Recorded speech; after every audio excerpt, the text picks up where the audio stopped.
आज हम लोग जो हैं अमेरिकन पेपर को, जो कि एचपीएससी के लिए स्क्रीनिंग के लिए हेल्पफुल है, तो वो हम लोग आज डिस्कस कर लेते हैं।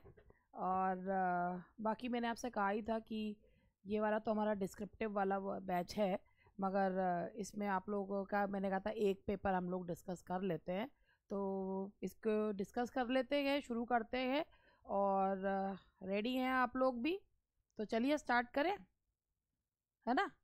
तो what was Arthur millers most famous play? What was Arthur millers most famous play? तो मैं आपको चीज़ें बताती भी जाऊंगी और शुरू करते हैं और अपना करना काम शुरू करते हैं।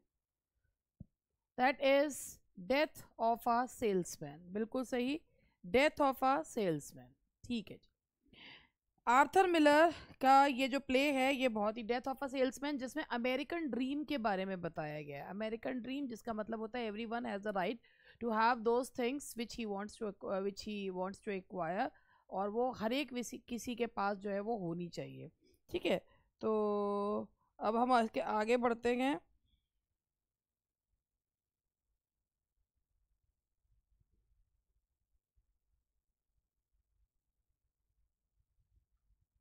इन what year was Arthur Miller born?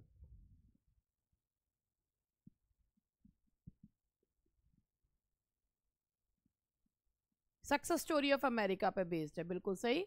In what year, और एक ये भी चीज़ है, इसी के लिए इनको और आर्थर मिलर को एक और जो है प्राइज भी मिला है। पुलिट्जर प्राइज भी इनको डेथ ऑफ अ सेल्समैन के लिए ही मिला है। Death of a salesman basically जो है वो उनका एक जो डेथ ऑफ अ सेल्समैन है वो अमेरिकन ड्रीम एक थीम है। अमेरिकन ड्रीम का मतलब ये होता है कि to run after those dreams, और एवरी पर्सन, हर व्यक्ति को एक डिज़ायर है to fit in the society. तो वो जो थीम है अमेरिकन ड्रीम इसमें दिखाई है। और एक विली लोमन का कैरेक्टर वो दिखाया है कि जो अपने लाइफ में सक्सेसफुल नहीं हो पाता है और उसके करियर का एंड जो है वो दिखाया गया है डेथ ऑफ अ सेल्समैन में। तो आर्थर मिलर का जन्म कब हुआ था?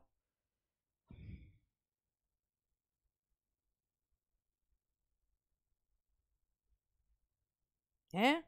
तुमने 15 साल आगे कैसे बढ़ा हुआ? भाई 1915 में हुआ था, तुमने 15 साल आगे बढ़ा दिया, 1930 में कर दिया। 1915 में, he was born in 1915। Which of the following was not a common theme in Arthur Miller's plays? Common theme इनमें से कौन सी नहीं है?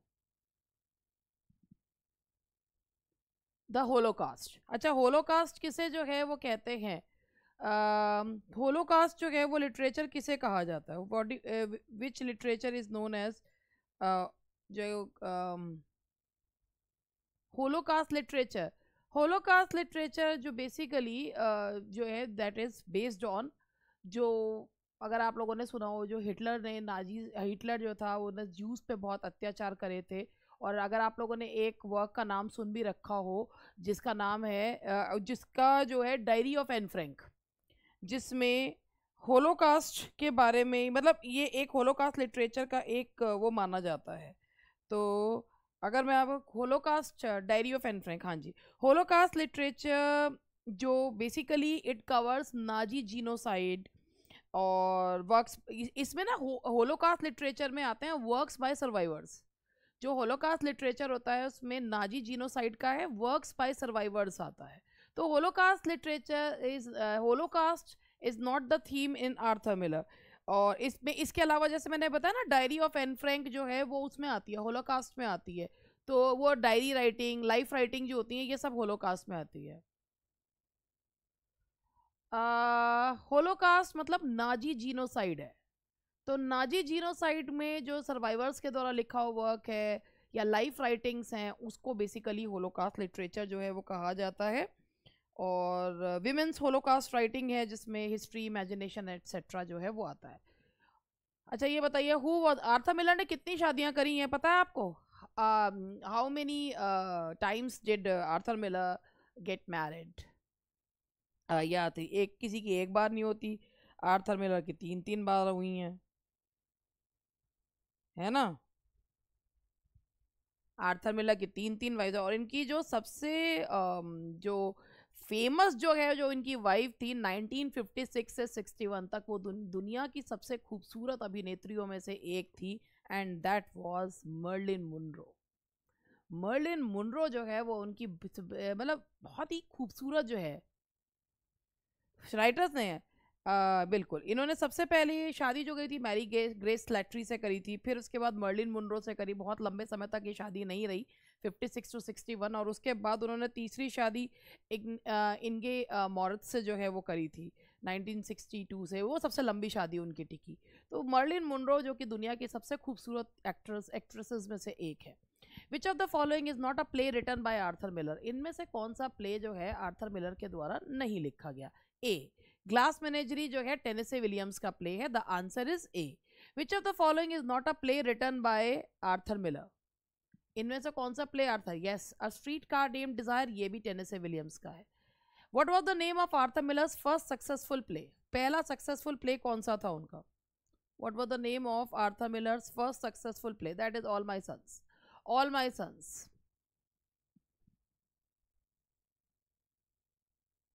Which of the following is not a common setting in Arthur Miller's plays? इनमें से कौन सी जो है वो कैलिफोर्निया, बेसिकली कैलिफोर्निया उनके उसमें इतनी कॉमन जो है वो नहीं है, that is California. In what year did Arthur Miller win the Pulitzer Prize for drama? Pulitzer Prize उन्हें कब मिला था और मिला किसके लिए था, ये मैंने अभी आपको बताया था।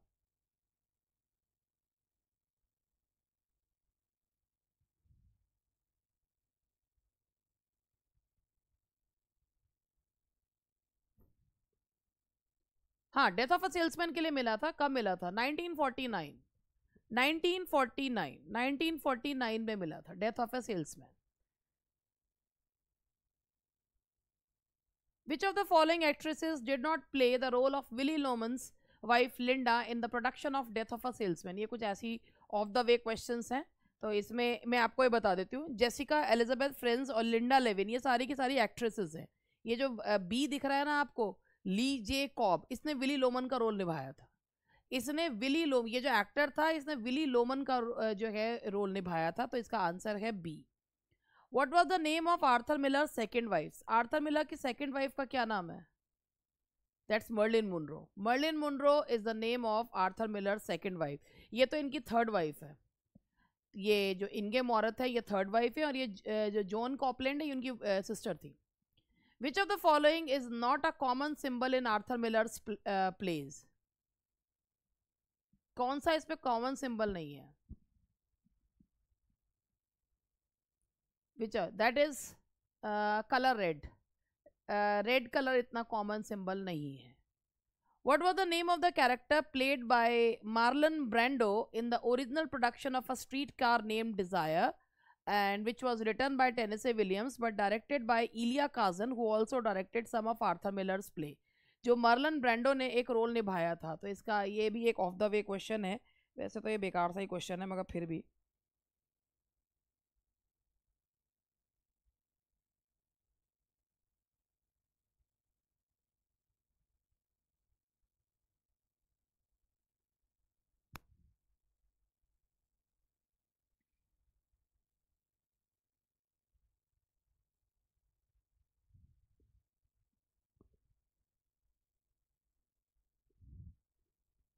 यस,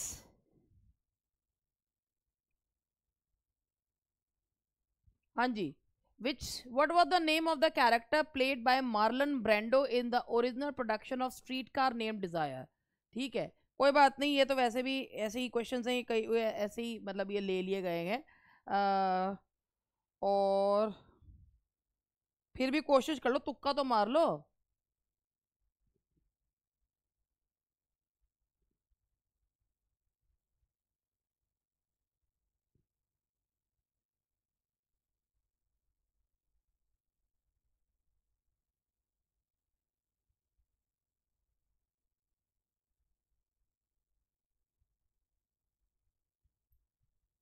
दैट इज एक्चुअली क्या है ना, स्ट्रीट कार नेम डिजायर जो टेनेसी विलियम्स का प्ले है उसमें एक फिक्शनल कैरेक्टर है स्टैनले कोवल्स की, और ये कैरेक्टर जो है प्ले किया था मार्लन ब्रांडो ने। ठीक है, तो ये मार्लो अब in what year did Arthur Miller marry his third wife Inge Morath? अभी मैंने बताया भी था कि ये वाला चीज़ अभी मैंने बताया भी था कि जो है उन्होंने 3 शादियां करी हैं और तीसरी जो है उन्होंने शादी कब करी थी? बिल्कुल सही, 1962। The answer is 1962। ठीक है जी, तो answer is 1962। Which of the following is not a play written by, इसका पहले क्वेश्चन को समझ लेना।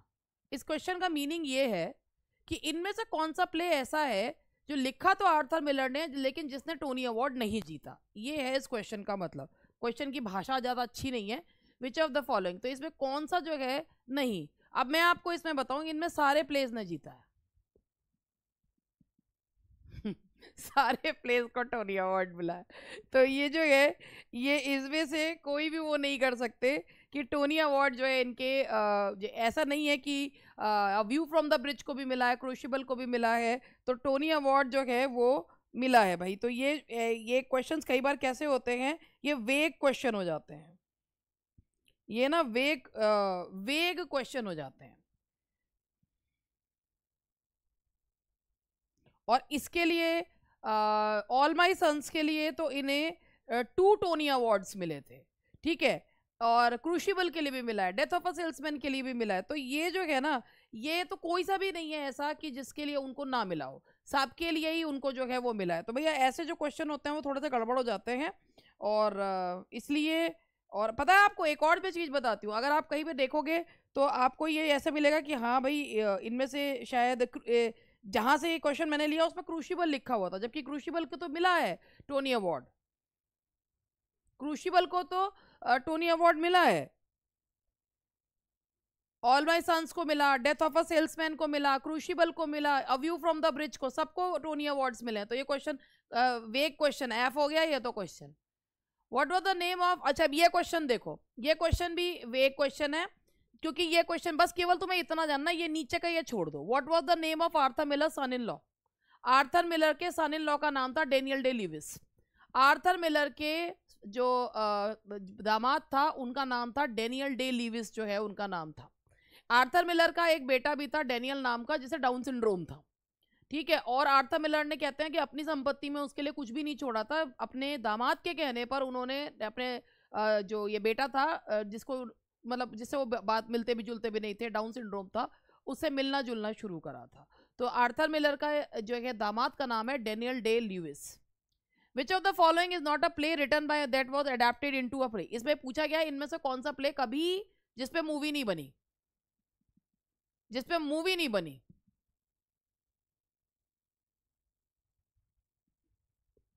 जल्दी जल्दी जल्दी जल्दी जवाब दो भाई, जिसपे मूवी नहीं बनी।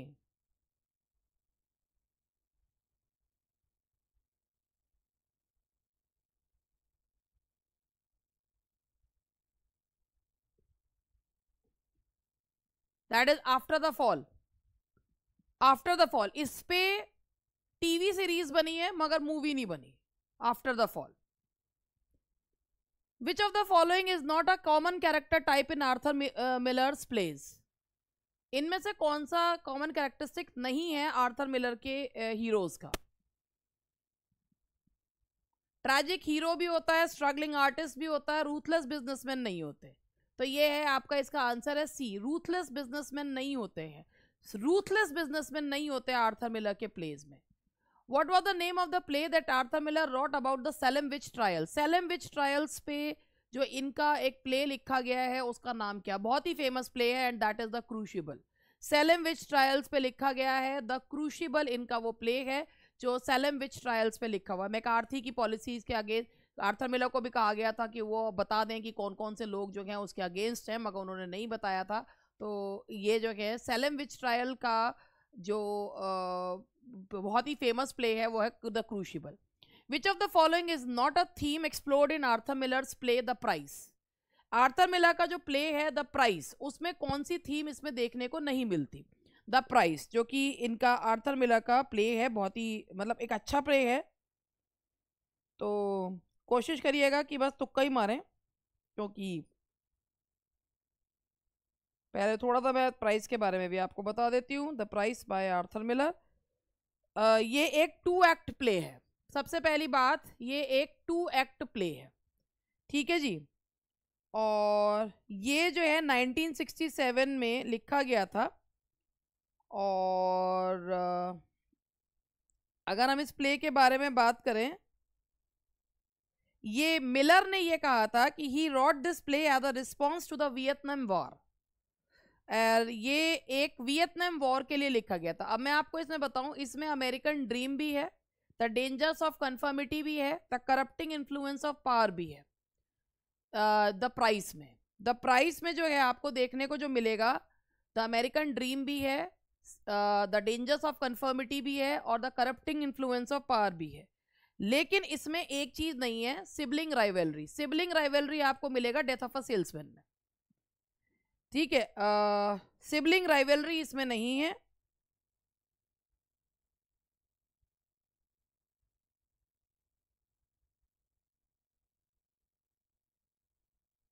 Guilt and responsibility to oneself, तो इसमें जो है सिबलिंग राइवलरी नहीं है। अमेरिकन ड्रीम भी है, डेंजर्स ऑफ कन्फर्मिटी भी है, the corrupting influence of power भी है।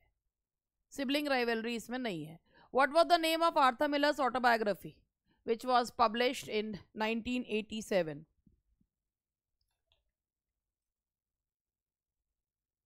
बताओ, उनकी ऑटोबायोग्राफी का नाम क्या है? Time bends. That is B time bends जो है वो उनकी ऑटोबायोग्राफी का नाम है। इनमें से कौन सा जो है, which of the following is not a common motive in Arthur Miller's plays? The broken family, the search for identity, the power of love, the struggle against injustice. C, the power of love नहीं है, उनकी theme नहीं है, common motive नहीं है, power of love को उन्होंने इसमें नहीं बताया। क्रूशिबल में जो मेन कैरेक्टर है, जिसका क्रूशिबल रिचर्ड बर्टन ने निभाया, क्रूशिबल में जो मेन कैरेक्टर है वो कौन सा है? What was the name of the character played by Richard Burton in 1962 film adaptation of The Crucible? That is John Proctor. और what was the name of the character? Daniel Day-Lewis. इनके दामाद ने जो एक कैरेक्टर प्ले किया था, वही क्रूशिबल में जो मेन कैरेक्टर है वो कौन है? That is A. John Proctor. That is A. John Proctor. अच्छा, ये वाला देखिए कि ये वाला क्वेश्चन है, what was the name of the character played by Dustin Hoffman in the 1985 film adaptation of Death of a Salesman? अब इसको देख के यही लग रहा है कि ये विली लोमन ही होगा।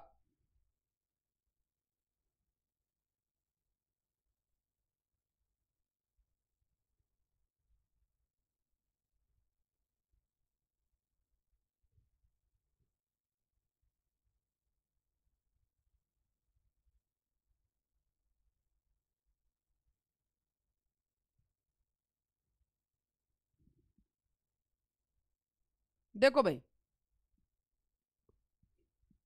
डस्टिन हॉफमैन ने विली लोमन का ही किरदार जो है वो निभाया था। और ये मैं आपको बता देती हूँ, Dustin Hoffman played Willy Loman in the 1985 TV movie death of a salesman. तो भाई इसमें विली लोमन का ही रोल उन्होंने निभाया। मैंने कहा ना, देख के तो विली लोमन ही लग रहा है, क्योंकि मेन कैरेक्टर विली लोमन ही है। The answer is Willy Loman. तो बेटा बात ये होती है कि we take questions from some sites, but it is not necessary the answers given there are absolutely correct. The answer is ka Willy Loman. What was the subject of Arthur Miller's most famous play Death of a Salesman? What was the subject of Arthur Miller's most famous play Death of a Salesman?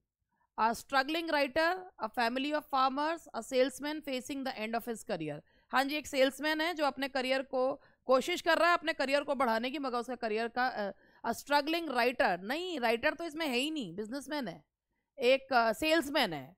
Death of a salesman का main है ही क्या? Salesman है ना। और वो कोशिश कर रहा है कि किसी तरीके से उसके करियर को, लेकिन पता क्या चलता है कि उसको नौकरी से ही निकाल दिया जाता है। तो वो सोचता है कि मैं आत्महत्या कर लेता हूँ, आत्महत्या करूँगा तो मेरे जो पैसा है, मेरी जो लाइफ इंश्योरेंस का, वो मेरे बेटों को मिल जाएगा, वो उससे कोई जो है बिजनेस कर सकते हैं। और ये जो है a salesman facing the end of his career. C, which of the following plays by Arthur Miller is based on the Salem witch trials of 1692? है 1692? सैलम विच ट्रायल 1692 में थोड़ी होते थे। वैसे तो बस इतना ही देखेंगे कि सैलम विच ट्रायल्स पे ही थे, सैलम विच ट्रायल कोई उसमें थोड़ी हो रहे थे 1692 में है।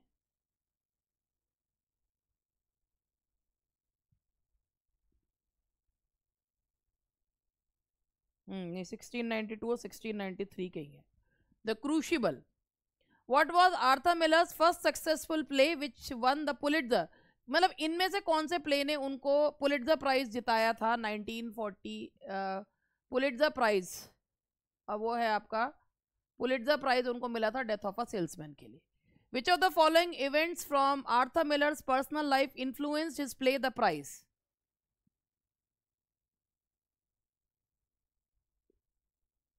Yes,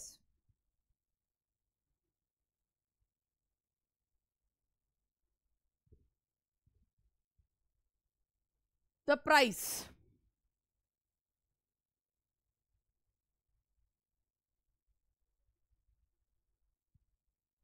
Which of the following events from Arthur Miller's personal life influenced his play The Price? His experience as a soldier, ये नहीं है, his friendship with, इनके जो इनके फर्स्ट वाइफ्स, इनकी जो सेकंड वाइफ से डिवोर्स के पर आधारित है वो है आफ्टर द फॉल, जो पूरा एक ऑटोबायोग्राफिकल है आफ्टर द फॉल।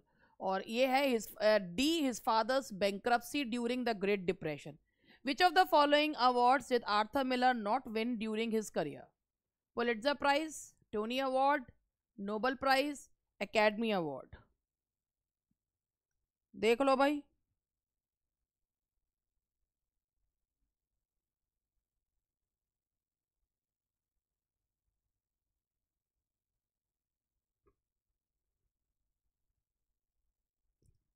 इनको नोबल प्राइज कभी नहीं मिला भाई।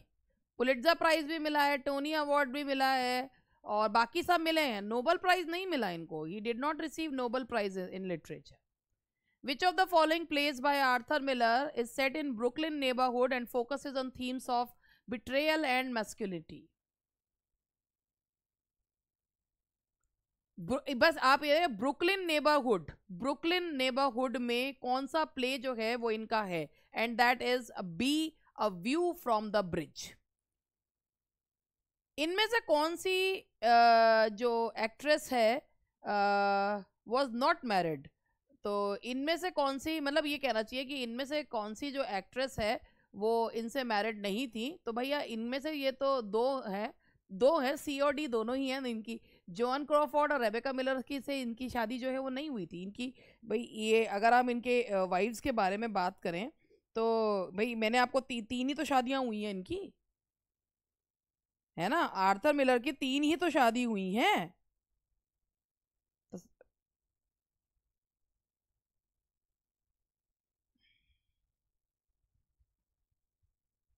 अभी मैं आपको बता देती हूँ। सबसे पहली शादी हुई इनकी थी, नहीं इसमें यह इसमें होना चाहिए which of the following actresses was not married to Arthur Miller. भाई बात यह है कि ये क्वेश्चन थोड़ा सा वेग सा क्वेश्चन है, होना ये चाहिए which of the following actresses was married to Arthur Miller, क्योंकि इनके औरत जो है वो फोटोग्राफर थी, ठीक है। और ये जो है ये वाले जो इनकी फर्स्ट वाइफ थी मैरी ग्रेस लैट्री, ये जो है अगर हम इनके बारे में बात करें तो ये इनका जो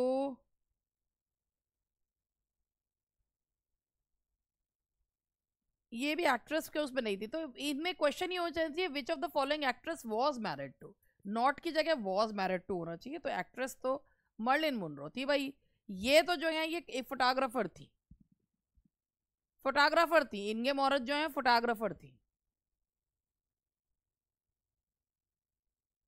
What was Arthur Miller's response to being subpoenaed by the House on American Activities Committees during the McCarthy era?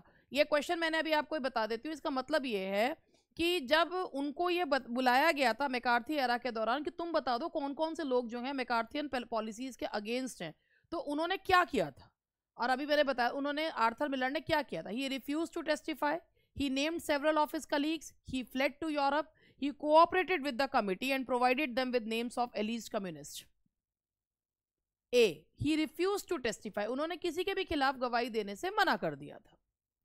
Which of the following plays by Arthur Miller is based on the true story of a factory owner who knowingly shaped defective airplane parts? ये तो बहुत ही famous जो है इनका play है, और जिसमें ऑल माई सन्स, जिसमें बहुत सारे जो फाइटर जो पायलट्स होते हैं वो मर जाते हैं क्योंकि डिफेक्टिव जो प्लेन्स हैं उनको सप्लाई कर दिए जाते हैं. तो that is All My Sons. Which of the following plays by, ये क्वेश्चन वेग है, इसको हम छोड़ रहे हैं, ये इसमें से कोई सा भी आंसर इसका है नहीं. Which of the following novels did Arthur Miller not write? Focus, Misfits, homely life, the Crucible. Which of the following novels did Arthur Miller not write? By C है, द क्रूशिबल वो प्ले है, बाकी novels हैं. बाकी के जो हैं वो नॉवेल्स हैं जो हैं, और जो ये बाकी जो क्रूशिबल है वो प्ले है, तो आपको पता है.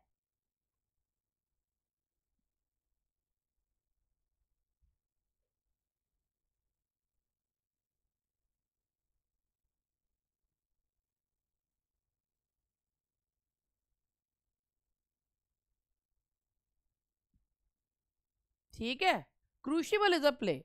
Which of the following plays by Arthur Miller is set during the red square of the 1950s and explore themes of fair and Paranoia? Paranoid की जो थीम जो है वो बताता है.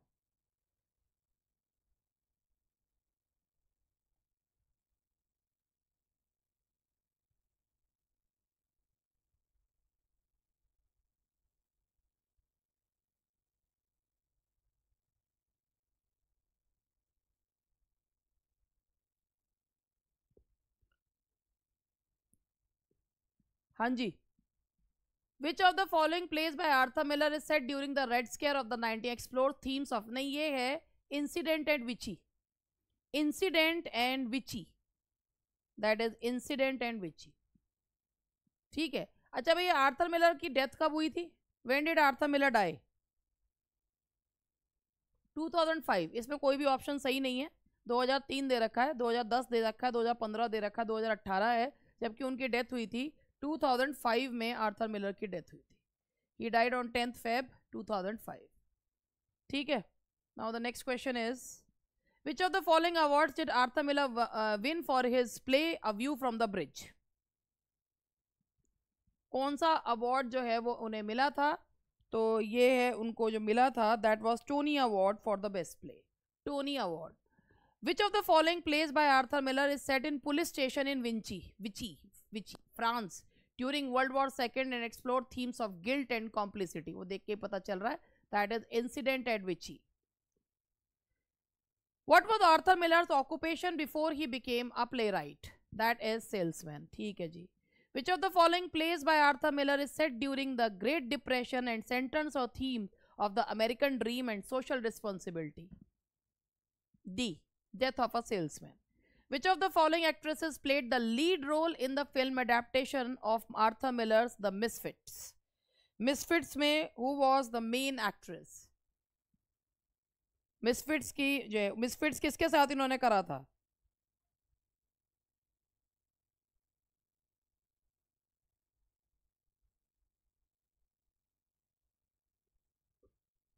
और कौन होगा?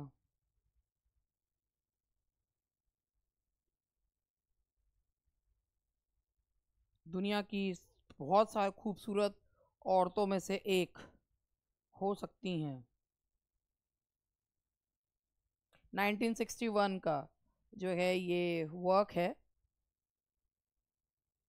एंड दैट इज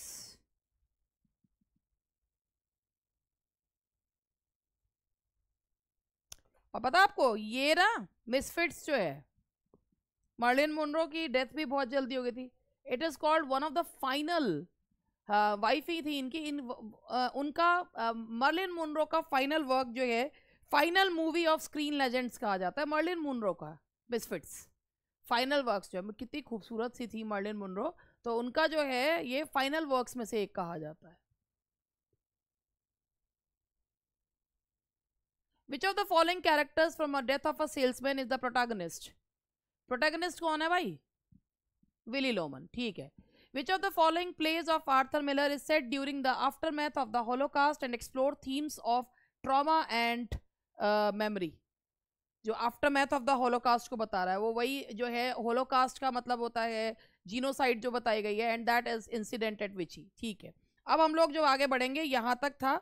अब इसके बाद हमारे जो क्वेश्चंस हैं वो, क्योंकि मैंने इसमें 2-3 राइटर्स जो हैं वो लिए हैं, तो अब हम अब जो अपना नेक्स्ट जो है उस पर बढ़ रहे हैं, वो हम एमिली डिकिंसन के वर्क्स पर बढ़ रहे हैं, ठीक है। यहाँ तक जो है वो हमारा हो गया। अब आगे बढ़ते हैं, चलो शुरू करते हैं। Emily Dickinson was a famous American novelist, poet, play right, essayist. भाई एमिली डिकिंसन जो है वो बहुत ही फेमस जो है वो पोएट थी। She was a very famous poet, जिनको जीते जी तो इतनी वो नहीं मिली, और कहते हैं कि उनके डेथ के बाद जो है बहुत सारी जो है उन्होंने एक खूब जिल्द विल्द चढ़ा कर जो है वो अपनी कविताएं लिख रखी थी। और वो जो है ना मतलब उनकी जो पोएम्स है ना वो समय से आगे की पोएम्स थी। तो she was a poet. Dickinson is known for her unusual use of. Dickinson की पोएम्स में आपको सबसे ज्यादा क्या देखने को मिलेगा? Long flowing sentences, complex plot lines, dashes and unconventional capitalisation, dialogues. उनकी पोएम्स में आपको देखने को मिलेगा दैट इज सी। उनकी पोएम्स में जगह जगह डैशेज है, अनकन्वेंशनल कैपिटलाइजेशन जो है वो आपको देखने को मिलेगा। How many poems did Emily Dickinson right approximately? over 1800, that is over 1800. During her lifetime how many of her poems were published? कितनी poems उनकी publish हुई? None, about 10, about a dozen, और over 50? उनके lifetime में कितनी?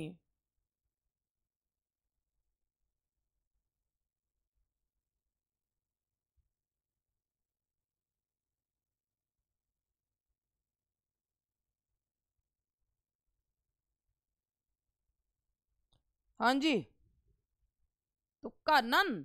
सोनिया कह रही है नन, और about 10, about a dozen, over 50। हाँ जी, सोनम कह रही है बी, रीना कह रही है सी।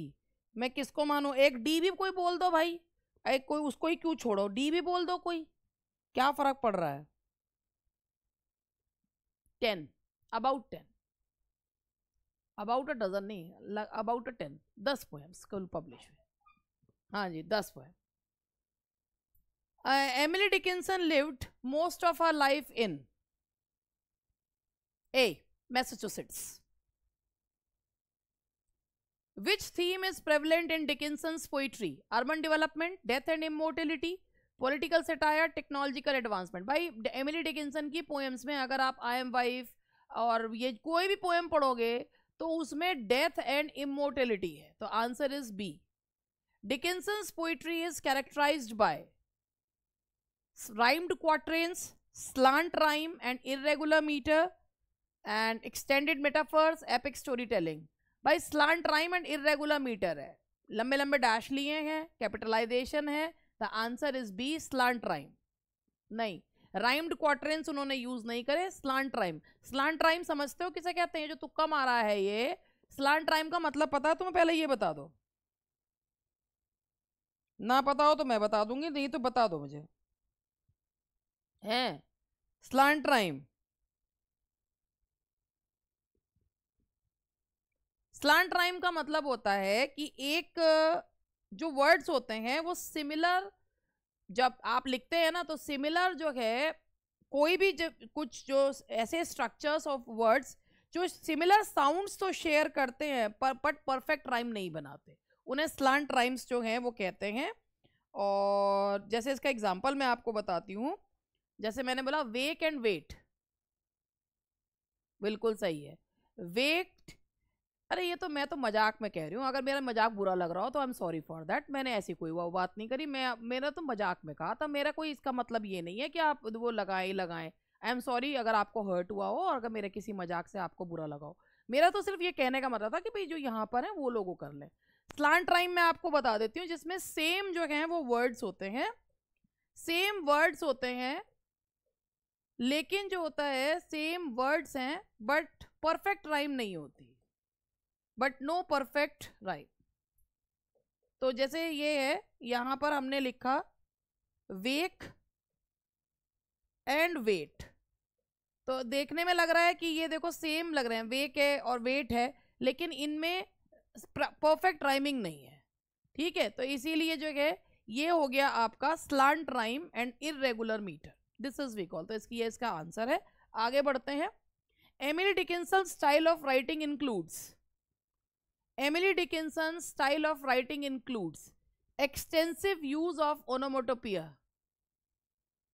नहीं भैया, आजकल मैं आप किसी चीज़ पे वो नहीं करती हूँ, तो भाई किसको कब कौन सी चीज़ बुरी लग जाए, तो इसलिए मैं पहले ही माफ़ी मांग के चलती हूँ कि अगर मेरी किसी भी बात से किसी को कोई परेशानी हुई हो, दिक्कत हुई हो, पता नहीं ना कल को कौन मुझे क्या बोल दे, तो इसीलिए मैं उस चीज़ पे वो कहती हूँ। मेरा कहने का मतलब जो है वो बिल्कुल भी ये नहीं था कि आप तुक्के मारो, मैं क्यों आपको डुबोना चाहूँगी, मैं क्यों चाहूँगी कि आप मेरी वजह से आप, ये एक मजाक था, मजाक को मजाक तक ही रखते हैं।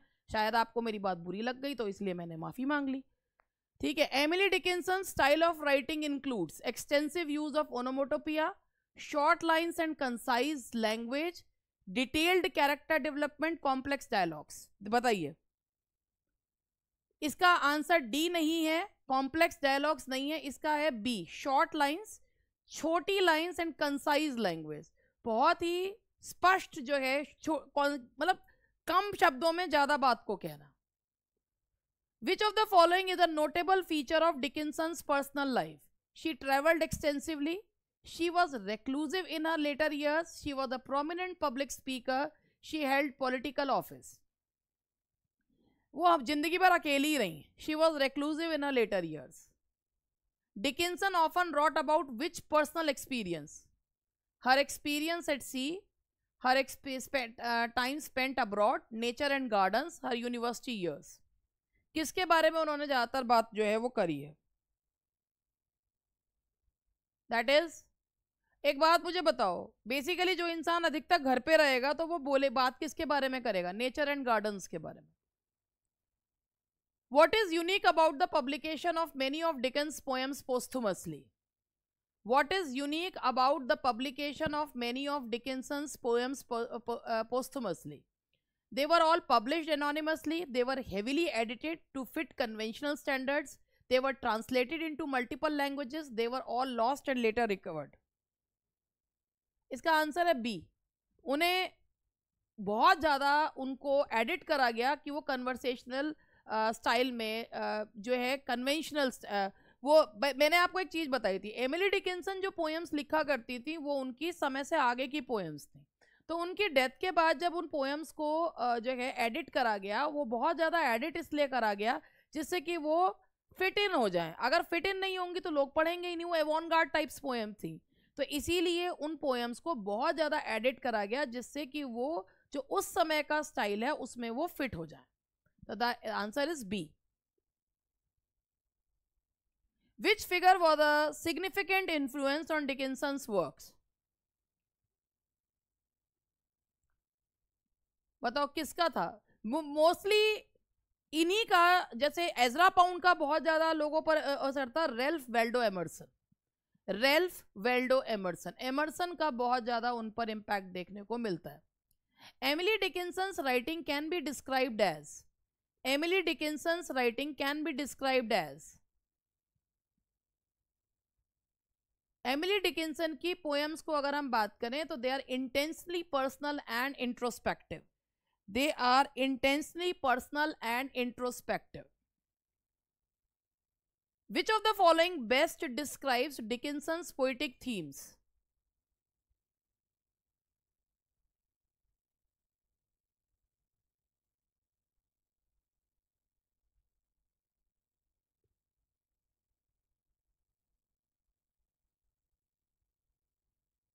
That's B, profound and introspective.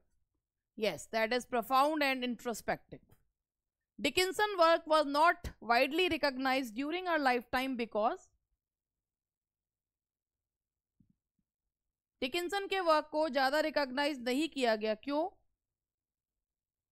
क्योंकि her unconventional style was not widely accepted. तभी तो उनकी पोएम्स को इतना ज्यादा जो है उनको वो करा गया था, इतना उनकी पोएम्स को जो है एडिट, हाईली एडिट करा गया था। ठीक है, इसीलिए उनकी पोएम्स को जब बहुत ज़्यादा हाईली एडिट करा गया था कि फिट इन करने के लिए, तो उनका स्टाइल बहुत कैसा था, अनकन्वेंशनल स्टाइल था. Which format do many of Dickinson's poems follow?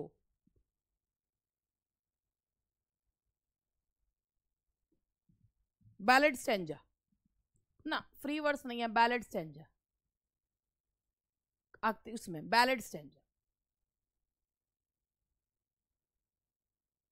Emily Dickinson had a significant correspondence with Edgar Allan Poe, Mark Twain, Thomas Wentworth Higginson, Nathaniel Hawthorne. Let's see, Thomas Wentworth Higginson. And the next question is,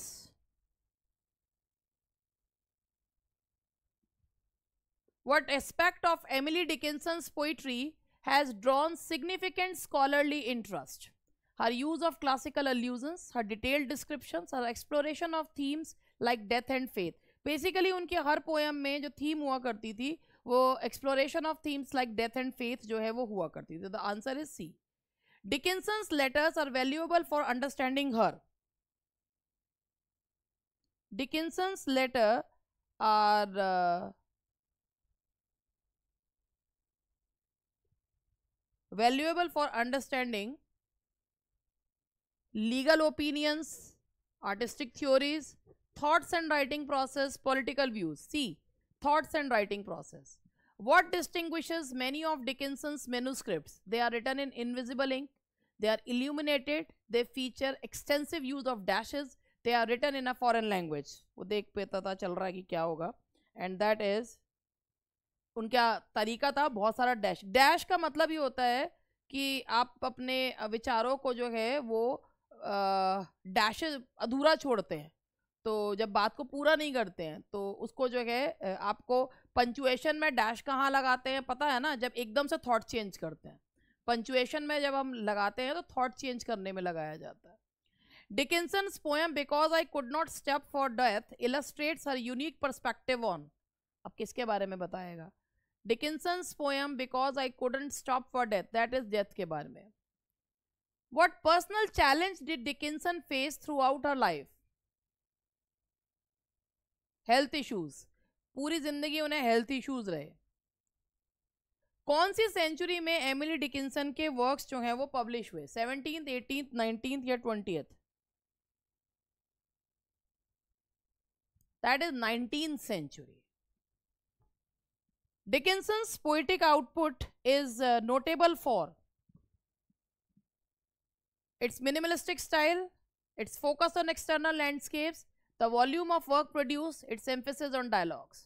Dickinson's poetic output is notable for the volume of work produced, कि इतनी सारी poems जो उनके जाने के बाद publish हुई थी. The 69 का C है. And Dickinson का last question है, how did Dickinson typically present her poems to close acquaintances? जो उनके दोस्त या बंधु होते थे उनको वो कैसे जो है उनको प्रस्तुत किया करती थी?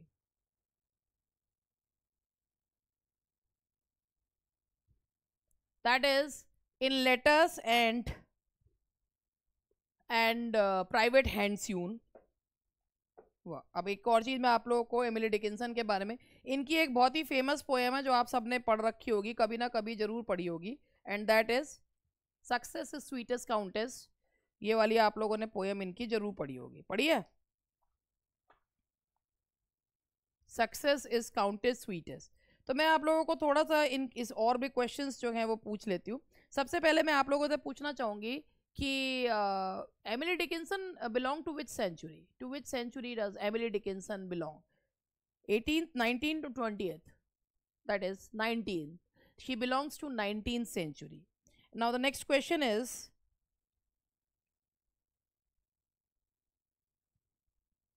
what was the cause of death of what was the cause of Dickinson's death? अब मैं आपको इसके ऑप्शन भी दे देती हूँ, फिर आपसे जो है वो पूछूंगी. जिंदगी भर वैसे वो बेचारी बीमार ही रही, लेकिन मैं इसमें what was the cause of Dickinson's death? Bright's disease, cancer, bronchitis, none of these. बताइए, what was the cause of Dickinson's death? Bright's disease, cancer, bronchitis, none of these. नहीं पता? नहीं पता? सोचो सोचो। हैं? नहीं पता? That is brides disease. Brides disease kidney की बीमारी है। ब्राइट्स डिजीज जो है किडनी डिजीज है। एक अक्यूट जो है नेफ्राइटिस होता है, किडनी डिजीज है। और मतलब किडनी में जब बहुत ज़्यादा जो है वो कौन सा तत्व होता है ना जो बढ़ जाता है, एल्ब्यूमिन कहते हैं, आई थिंक वही कहते हैं, हाँ एल्ब्यूमिन कहते हैं ना उसको। जब बहुत ज़्यादा जो है वो एल्ब्यूमिन बढ़ जाता है, टॉयलेट में भी आने लगता है, तो उसको जो है वो कहते हैं। तो एक किडनी डिजीज है ब्राइट्स डिजीज। तो डिकिंसन की जो मृत्यु का कारण था वो ब्राइट्स डिजीज था। ठीक है, दैट वाज ब्राइट्स डिजीज, याद रहेगा। Now the next question is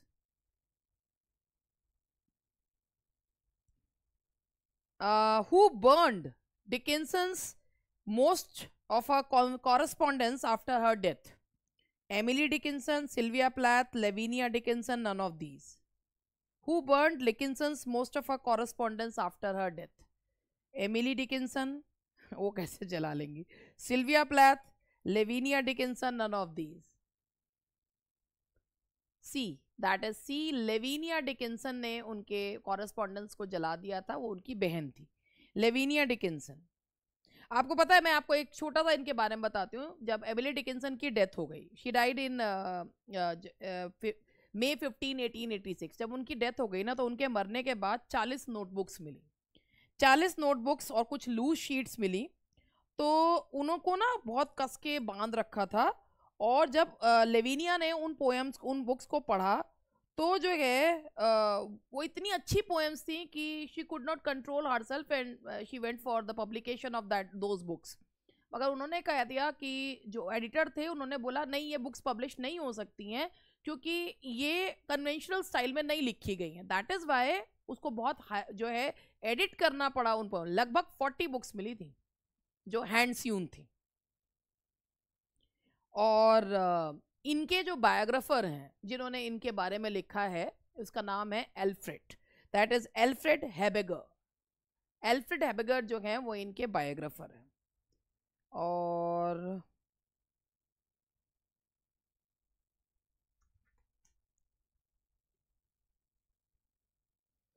मैंने अभी आपसे बताया था कि इनके जीवन काल में अबाउट 10 या कहते हैं वन ऑफ द 7 पोएम्स, जो मतलब उनके जीवन काल में कुछ 10 के करीब या लगभग 10 और से कम भी हो सकती हैं, क्योंकि अबाउट और अराउंड दो प्रेपोजिशंस जो होते हैं उनका मतलब ये होता है कि अबाउट का मतलब होता है अगर 10 बोला तो 10 से कम, और अराउंड 10 बोला तो 10 से ज़्यादा।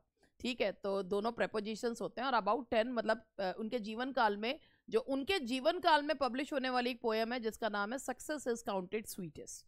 और ये एक बहुत ही खूबसूरत जो है वो पोएम थी इनकी।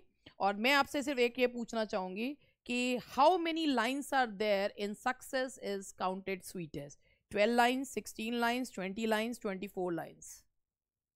How many lines are there in the poem success is counted sweetest by those who never succeed? Paradox है इसमें। कितनी लाइन्स थी इसमें? No, there are 12 lines. 12 lines with 3 stanzas of 4 lines each. 12 lines. ठीक है, और तो मोना भी आई है भाई।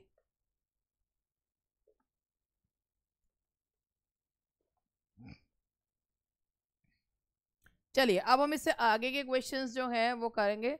हाँ जी, ये 3 स्टैंजास ऑफ 4, वो मैंने आपको बताया था ना, ये बैलेट स्टैंजा यूज करा करती थी। इनकी लाइन, पोएम की अगर मैं लाइन जो है वो पढ़ूँ, success is counted sweetest by those who never succeed, to comprehend a nectar require sorest need. ABCB है ना इसका राइम स्कीम जो है वो AB जो है ए जो AB या ABCB जो है, इस तरीके से इनकी, या इस तरीके से मतलब 4 लाइन का स्टेंजा होता है। और अगर हम इसको राइम इसको लेंगे तो ये ऐसे है, sweetest, succeed, need. ABCB rhyme scheme होती है ना उसकी, बैलेट स्टेंजा की ABCB राइम स्कीम होती है। तो ये जो है इनके बैलेट स्टेंजा में मतलब 4 क्वार्ट्रेन्स हैं बैलेट स्टेंजा में लिखी हुई है, और हर उसमें जो है 3 ही स्टेंजाज हैं। और 3 जो क्वार्टरेंस हैं उनमें 4-4 लाइन है। ठीक है भाई, चलो अब मैं आगे बढ़ती हूँ। नेक्स्ट क्वेश्चन में मैं नेक्स्ट पॉइंट जो है वो बताने जा रही हूँ अब आपको। अब 2 मिनट का मुझे समय देना और अब मैं जो है नेक्स्ट क्वेश्चन पूछ रही हूँ।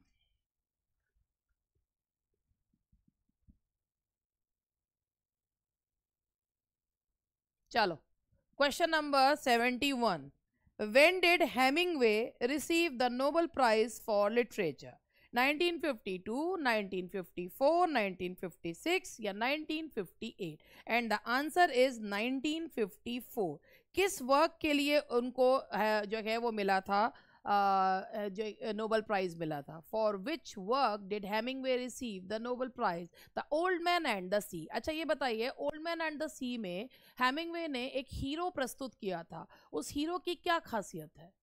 सेंटियागो ना, उस हीरो के लिए एक टर्म यूज करते हैं, ये मैंने मतलब वैसे बेसिकली अपने उसमें कई बार बता रखा है, तो जो मेरे यूपीटीजीटी के स्टूडेंट्स हैं वो तो बता सकते हैं क्या था। कोड हीरो, एक टर्म यूज करा था इन्होंने, कोड हीरो। कोड हीरो का मतलब होता है कि अपने बिलीफ के लिए मर जाएंगे मगर झुकेंगे नहीं, झुकेंगे नहीं, उसे कोड हीरो कहा जाता है। तो दिस इज कॉल्ड, तो इन्होंने टर्म दिया था कोड हीरो कि जो है वो अपने विश्वास के लिए, एक ऐसा हीरो जो अपने विश्वास के लिए जान तक दे देगा मगर झुकेगा नहीं, यानी कि परिस्थितियों के आगे हार नहीं मानेगा, तो उसे कहते हैं, that is called code hero. और कोड हीरो का कॉन्सेप्ट किसने दिया? हेमिंगवे ने। And he received the Nobel Prize for literature in 1956। चलिए आगे बढ़ते हैं, और सॉरी 1954, 56 नहीं 54। चलो आगे बढ़ते हैं। What was the original title of Hemingway's novel the old man and the sea? That is the sea in being, बिल्कुल सही, the sea in being was the original title. और इसके बाद है name the writer who has written for whom the bell tolls. For whom the bell tolls, भाई ये तो Hemingway है, लेकिन इसका जो टाइटल है वो लिया कहाँ से गया है अगर आपको याद हो? ये भी मैंने कभी ना कभी बताया है, इस क्लास में तो नहीं बताया लेकिन वैसे बताया है। For whom the bell tolls, ये टाइटल कहाँ से लिया गया है?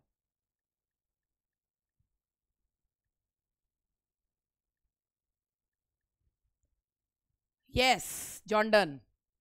जॉन डन के जो सोनेट्स हैं उनमें से लिया गया है, for whom the bell tolls. याद आ गया?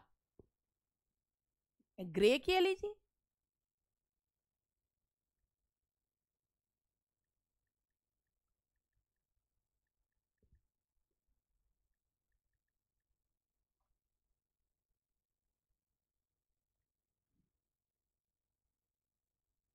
भैया ऐसा है, जो जॉर्डन थे, जॉर्डन का नाम तो आप सबने सुन रखा होगा। जॉर्डन जो मेटाफिजिकल स्कूल के जो है वो उनको लीडर कहा जाता है। जॉर्डन की एक 1623 में उनकी पोयम थी मेडिटेशंस 127, मेडिटेशन 17। उनकी एक ये उन्होंने सोनेट्स लिखे हैं, होली सोनेट्स है, मेडिटेशन 17 है। तो उसमें जो है एक लाइन इस तरीके से है ये, never send to know for whom the bell tolls, never send to know for whom the bell tolls.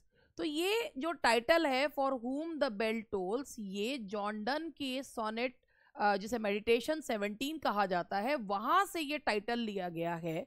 तो ये क्वेश्चन में से क्वेश्चन है, ये तो सबको पता है कि for whom the bell tolls किसका वर्क है? हेमिंगवे का। लेकिन ये जो टाइटल है ये कहाँ से लिया गया है? ये टाइटल लिया गया है जॉन डन के मेडिटेशन 17 जो कि एक सोनेट है, उससे लिया गया है। और ये एक never send to home, send to दो और हुम द बेल टोल्स, वहां से। अब याद रहेगा कि क्या कह रही हूँ? नहीं नहीं, ये तो इसका नहीं है, ये ग्रे की एलिजी से नहीं है। Young Nick Adams is a character of Hemingway's novel. Nick Adams is a character in Hemingway's novel that is Nick Adams in our times. In Nick Adams is a character in our times. In our times है, sea से sun also rises में थोड़ी है, in our times. The short story The Snows of Kilimanjaro is written by भाई ये जो है ये तो सबको पता है ये क्वेश्चन किसके चल रहे हैं। तो ये the short story the snow of Kilimanjaro, ये एक अर्नेस्ट हेमिंग्वे के द्वारा लिखा हुआ एक वर्क है अर्नेस्ट हेमिंग्वे का। इसके बारे में मैं बता देती हूँ। ये 1936 में सबसे पहले ये शॉर्ट स्टोरी पब्लिश हुई थी।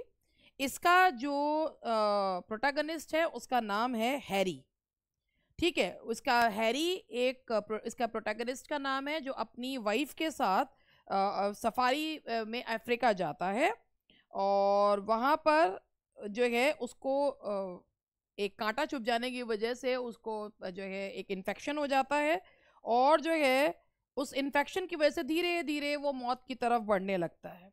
और जब वो मौत की तरफ बढ़ रहा है तो वो सोच रहा है कि क्या उसने ज़िंदगी में क्या क्या करा, कौन कौन लोग उसके करीब है। कौन है इसके प्रोटैगनिस्ट स्नोज ऑफ किलिमंजारो का?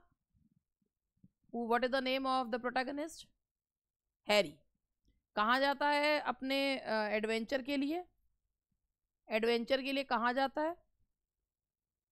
अफ्रीका, ठीक है जी। Ernest Hemingway was awarded dash the in 1954 Pulitzer, Magsaysay, Nobel prize, Booker prize. 1954 में उन्हें मिला है कौन सा प्राइज मिला हो ना? 1954 में उन्हें मिला है नोबेल प्राइज, है ना। 1954 में नोबेल प्राइज मिला है उनको, और वो भी उनके work the old man and the sea के लिए। Which novel by Hemingway was set during the Italian campaign of World War I? A Farewell to Arms, The Old Man and the Sea, Winner Take Nothing, To Have and Have Not. That is A Farewell to Arms. Farewell to Arms जो है Italian campaign of world war first के दौरान इसका setting है। ये Hemingway के खुद के एक्सपीरियंसेस पर आधारित जो है वो नॉवल है, और ये जो है ये एक खुद के एक्सपीरियंसेस पर आधारित है उनका। In Hemingway's short story, The Capital of the World, Paco is diminutive of। ये सारे क्वेश्चंस मैंने वो ले रखे हैं जो प्रीवियस ईयर क्वेश्चंस हैं।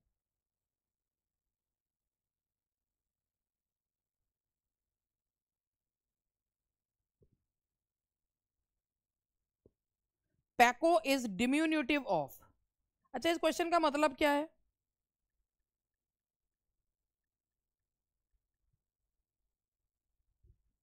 इस क्वेश्चन का मतलब क्या है?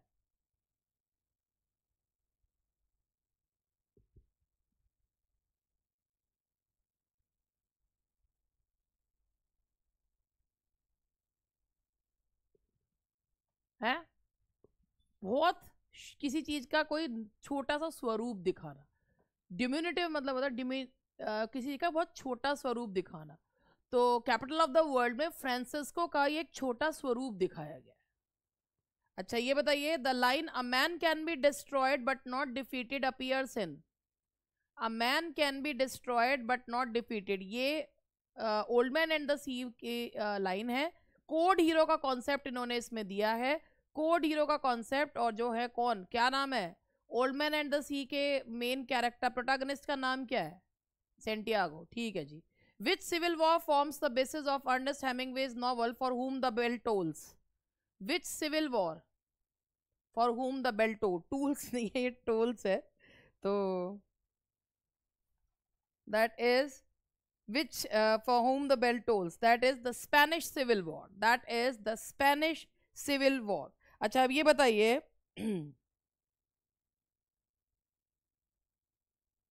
what एक ये जो स्पेनिश सिविल ना वर्ल्ड वॉर सेकेंड पे जो है, अभी वर्ल्ड वॉर फर्स्ट पर जो आधारित थी, वर्ल्ड वॉर सेकेंड पे नहीं है ये जो है स्पेनिश सिविल वॉर पे है, जिसमें जो इसका हीरो का नाम रॉबर्ट जॉर्डन है। रॉबर्ट जॉर्डन है जो एक अमेरिकन वॉलंटियर है, गुरिल्ला जो है वो युद्ध में लड़ाई करता है, और वहाँ पर ये जो है मतलब उसकी लाइफ वो मर भी जाता है।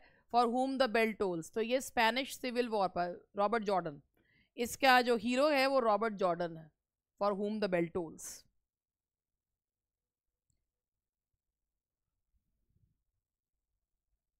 चलो आगे बढ़ते हैं। आ गया क्वेश्चन, आ गया। Ernest Hemingway's for whom the bell tolls took its title from।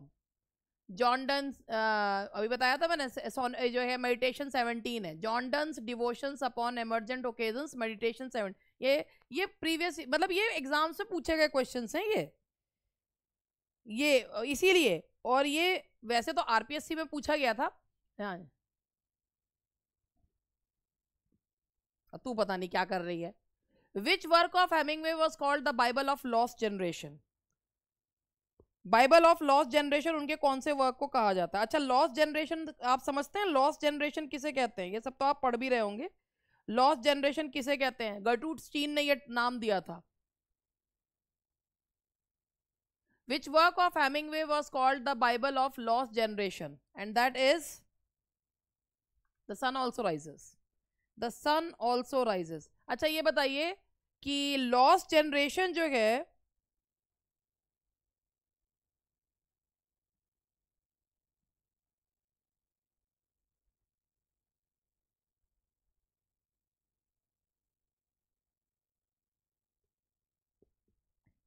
Lost generation जो है, वो जो टर्म दिया था वो गर्टरूड स्टीन ने दिया था। उसके बाद उसको फेमस बनाने का श्रेय तो इन्हें जाता है। ये ना एक्सपेट्रिएट राइटर्स थे वर्ल्ड वॉर फर्स्ट के दौरान, जिनको अमेरिका में जो है वो एक्सपेट्रिएट कर दिया गया था, यानी कि देश निकाला दे दिया गया था, because they were not in the favour of Wars, ये वॉर के फेवर में नहीं थे, तो इनको जो है एक्सपेट्रिएट कर दिया गया था। तो लॉस्ट जनरेशन में जो है वो राइटर में एक हेमिंगवे जो है वो थे, और ये वो लोग थे जो वर्ल्ड वॉर की वजह से बहुत जल्दी ही मेच्योर हो गए थे, and they did not believe in Wars नुकसान ही करते हैं, और इनको अमेरिका से देश निकाला इसलिए दिया गया था बिकॉज उनको ये कहा गया था कि लोगों को ये यकीन दिलाया जा रहा था कि जो कुछ भी हो रहा है सब बढ़िया हो रहा है, युद्ध जो हो रहे हैं तुम्हारे बेनिफिट के लिए हो रहे हैं, और हम जो है जो कुछ भी कर रहे हैं तुम्हारे बेनिफिट के लिए कर रहे हैं। लेकिन ये जो राइटर्स थे, they were against all these policies and all these things, that's why they were expatriated from their respective countries. तो इसीलिए ये एक लॉस्ट जनरेशन जो है, किसने दी थी टर्म लॉस्ट जनरेशन? अभी मैंने 2-3 बार बोला, who coined the term lost generation? किसने दी थी? Gertrude Stein.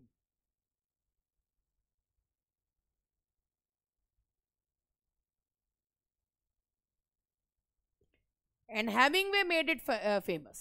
Hemingway ने इसे फेमस बनाया, but this term was given by Gertrude Steele. हाँ जी, अभी आ गया, मैंने देखो अभी ये क्वेश्चन का बोला था और आ गया। The character Robert Jordan figures in, अभी मैंने बोला था, that is for whom the bell tolls. अच्छा, for whom the bell tolls का जो बैकग्राउंड है वो कौन सा वॉर है? For whom the bell tolls का जो एक जो बैकग्राउंड है वो कौन सा वॉर है? The Spanish civil War, yes. Catherine Barclay is a character from Ernest Hemingway's famous novel. Which one is it? Catherine Barclay. Actually Hemingway के अगर उसमें आएगा तो इसी तरीके से क्वेश्चन जो है वो आ सकता है, and that is Farewell to Arms. बिल्कुल सही, that is Farewell to Arms.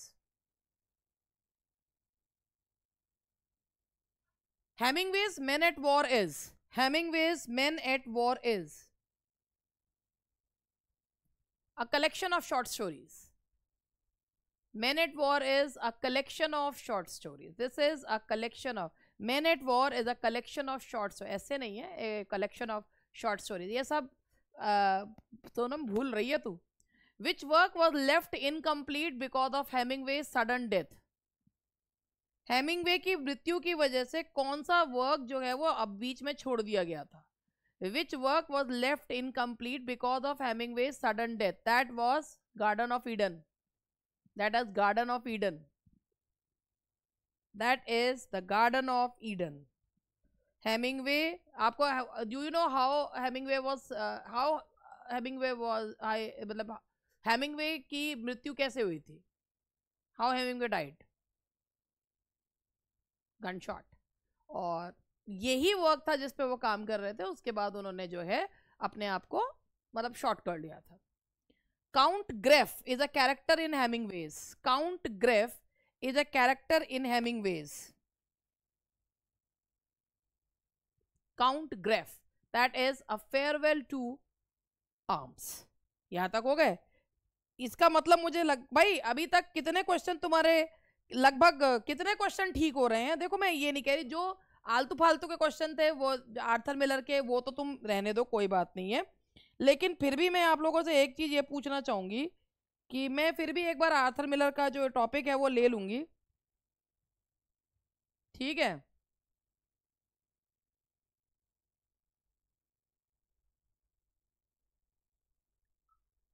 चलिए अब हम लोग जो है हॉथॉर्न के उस पर चलते हैं।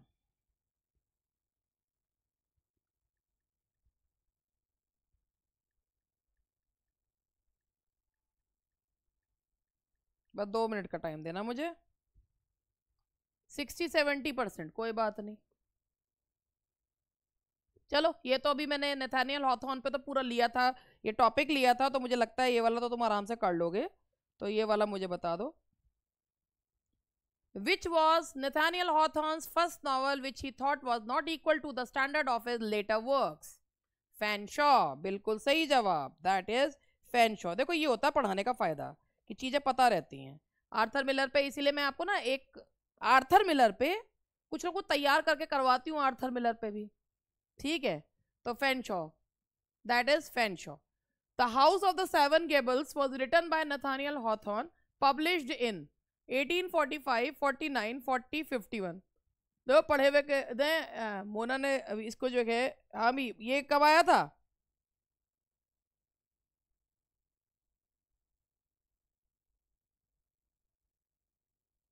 एटीन 51, बिल्कुल सही 18। मैंने अभी सेवन गेबल्स के बारे में तो पूरा पढ़ा बताया था ना, the house of the seven Gable, ये तो मैंने पूरा वो भी भेज रखा है, उसका पूरा नोट्स वगैरह भी भेजे हैं उसके। तो 18 house of the seven gables, और ये बताया था गैबल्स जो होता है वो इस तरीके से जो होता है, और वो कर्स होता है जो एक एक इंसेस्टर से दूसरे तक चलता चला जाता है, और पूरी कहानी भी बताई थी। उसके बाद मैंने उसकी भी कहानी सुनाई थी, इसके एक हेस्टप्रीन वाली जो है वो भी सुनाई थी, द स्कारलेट लेटर। उसके बाद एक और भी सुनाई थी मैंने आपको कहानी विजू वाली। तो ये जो है इसका 1851 है।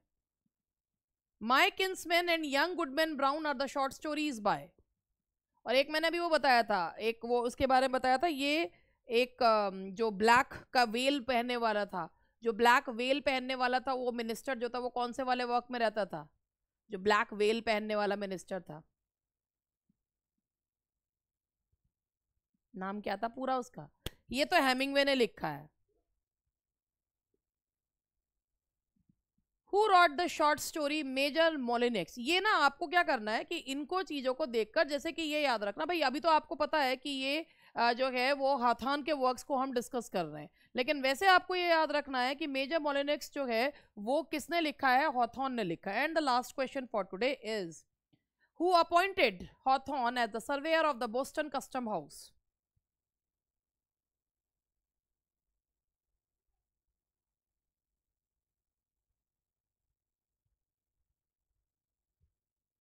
That is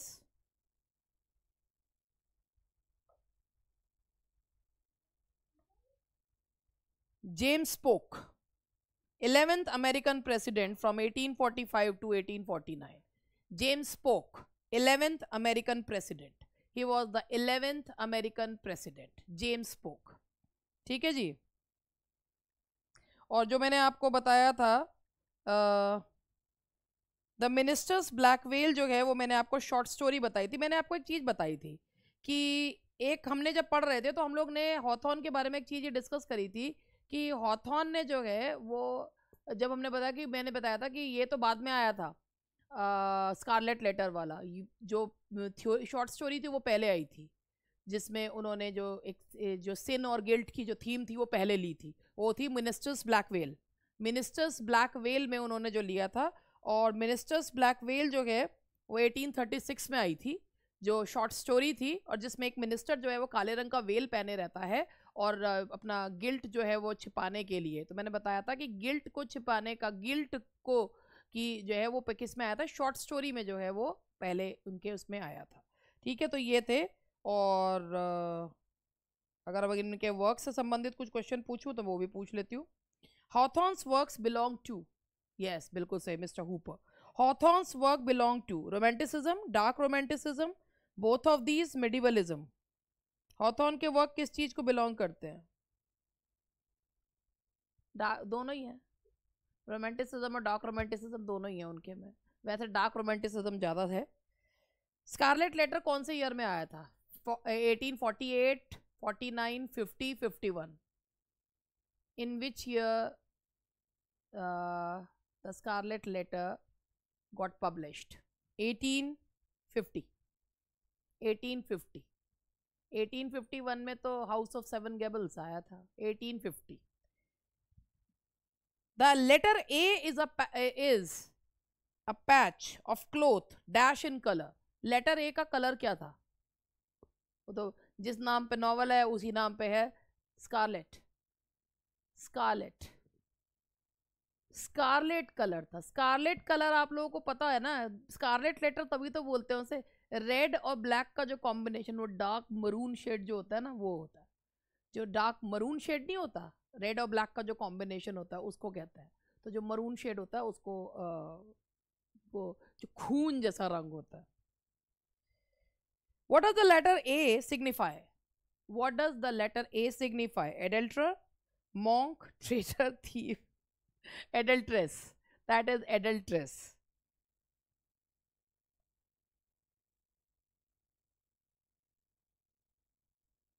What is the name of Hester's daughter in the novel Scarlet Letter? Pearl. Yes. Oh, what is the name of Hester's husband? Roger Chillingworth, Arthur Dimmesdale, Bellingham, none of these. That is Roger Chillingworth. Yes. And Hester Prynne had an affair with Bellingham, Dimmesdale, both of these, none of these. Hester Prynne had an affair with Dimmesdale. That she had an affair with Dimmesdale. Hester supports herself financially by working as a, जब last में वो किस तरीके से अपने आप को support करती है? Milkmaid, washer woman, made, seamstress. किस रूप में काम करती है लास्ट में? मिल्कमेड, वॉशर वुमन, मेड या सीमस्ट्रेस. That is seamstress. कढ़ाई करती है. कढ़ाई करती है लास्ट में, मतलब वो जो है एम्ब्रॉयडरी करने लगती है. तो शी बिकेम अ सीमस्ट्रेस. तो ये था हमारा आज का, मैंने इसको डिस्कस कर लिया है. और ये हमारा आज का ये HPSC के लिए ये वाला सेशन जो है स्क्रीनिंग के लिए बेसिकली.